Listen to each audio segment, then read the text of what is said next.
পাকিস্তানে ভয়াবহ বন্যায় মৃতের সংখ্যা ১৩০০ ছাড়িয়েছে। সোমবার দেশটির দুর্যোগ ব্যবস্থাপনা সংস্থা জানিয়েছে গত ২৪ ঘন্টায় নতুন করে আরও ১১ জনের মৃত্যু হয়েছে। এ নিয়ে সাম্প্রতিক বন্যায় দেশটিতে মৃতের সংখ্যা বেড়ে দাঁড়িয়েছে ১৩২৫ জনে। জানা গেছে দেশটির সিন্ধু প্রদেশে নতুন করে আরও বিভিন্ন এলাকা প্লাবিত হয়েছে।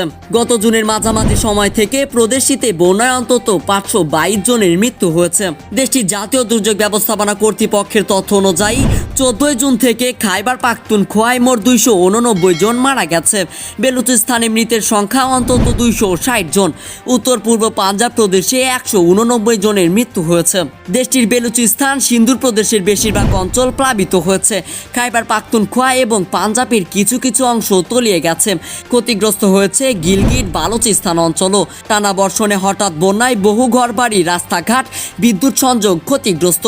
দর্শক, আমার আলোচিত খবরের ভিডিওগুলো সবার আগে পেতে এখনই সাবস্ক্রাইব করুন বিডিআরএক্স নিউজে। সেই সঙ্গে আমাদের ফেসবুক পেজটিতেও ফলো করে দিতে পারেন। কথা হবে পরবর্তী কোনো ভিডিওতে। সে পর্যন্ত ভালো থাকবেন।